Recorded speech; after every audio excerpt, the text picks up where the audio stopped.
Morning. Now, this is going to be a little lengthy, but please bear with me. I think it's well worth it.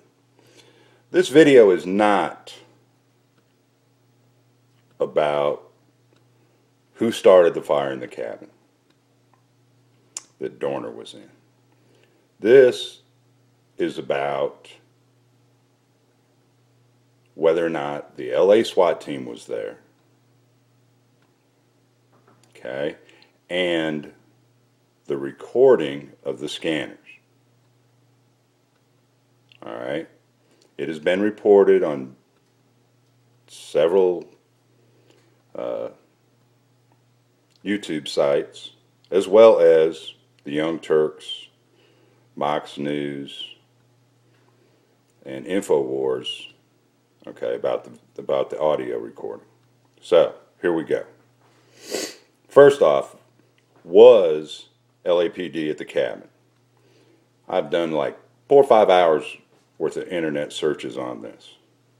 And the following sites make no mention of LAPD being at or going to Big Bear.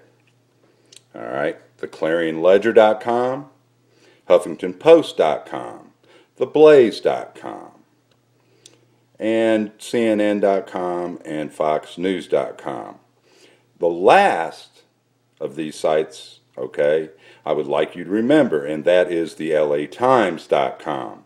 They become an important player in this. All right, first off, none of these sites mention LAPD SWAT being airlifted to Big Bear. And Sheriff John McMahon, I guess that's how he pronounces it, told reporters that his deputies, fired the tear gas into the cabin. Now, why would the sheriff lie about that? There's a big enough liability issue over the fire, okay, that the sheriff's department don't want. They don't want liability in that. So, there's no reason to lie about it if somebody else did it. Next, in a news conference, well, several news conferences on TV, all right, one of the deputy chiefs from LAPD, bald-headed gentleman, 1 star, stated that LAPD did have SWAT members on standby at the airport ready to get on choppers and go to Big Bear if requested.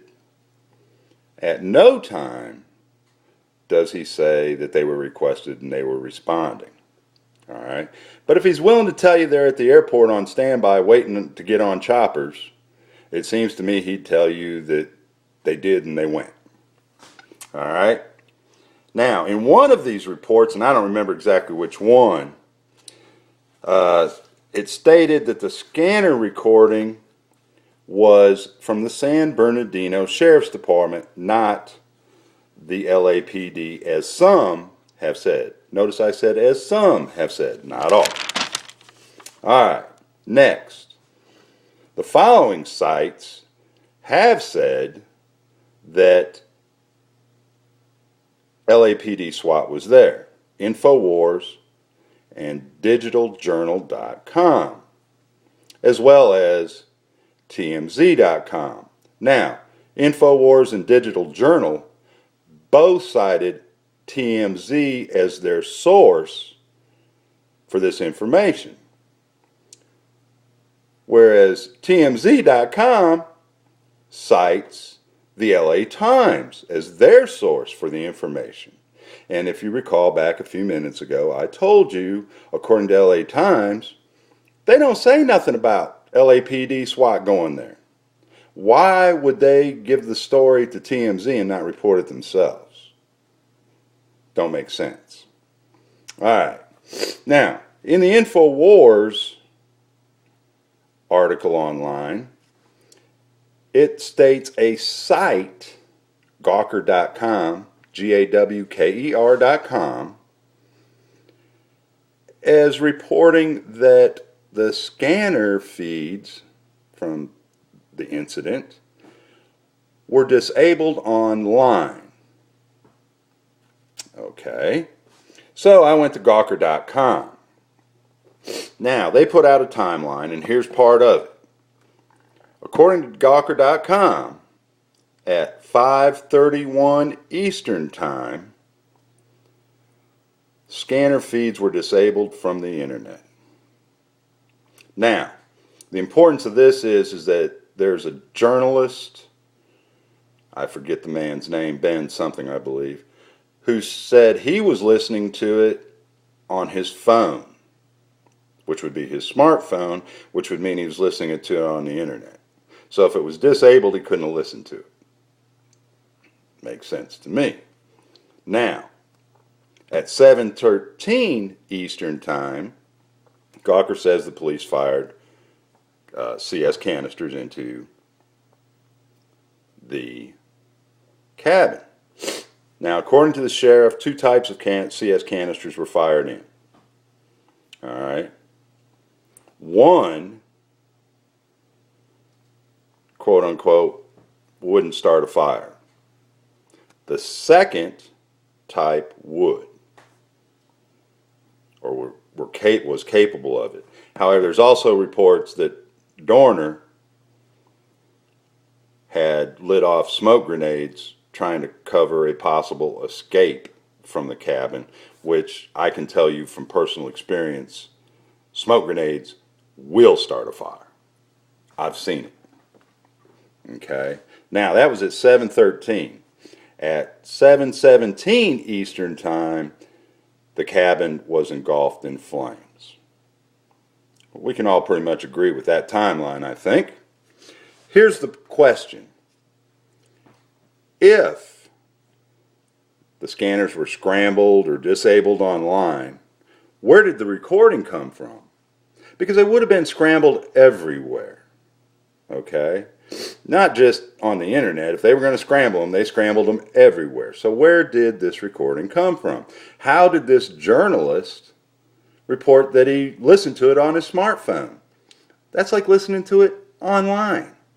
Now, Gawker.com has a link you can go to, all right, when they talk about the scanners being disabled online.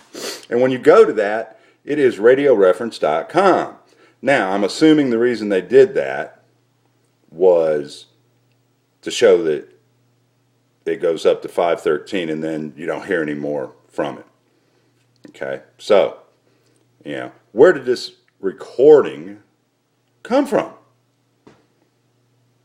Who knows? But, anyway, just my information. Like I said, I spent 4 or 5 hours looking at this stuff, so, I think I've done my due diligence. But, as a gentleman that I pay attention to on here, the New York Critic 2, stated in a video yesterday evening, we'll never probably really know what happened, and everybody's got to make their own decision, and he's right. But under the circumstances, all the information that came out, I don't understand why only one agency is actually saying that LAPD was there and did it, or LAPD was there, and that's TMZ.com, and the source they use, which I would consider as being reputable, I guess, doesn't say anything about it. Just food for thought. Look, thumbs up, thumbs down, leave a comment. Negative, positive, don't matter to me. I won't take it down, I won't ban you. Subscribe if you haven't. And if you found this interesting, pass it on to others. And hey, let's try to have a good day. It's the 15th. They're supposed to be confiscating guns in New York City. Let me know, or in New York, excuse me. Let me know if you know anything about that. And I'm going to have a great day here in Central Michigan. You can bet on that, baby. Bye-bye now.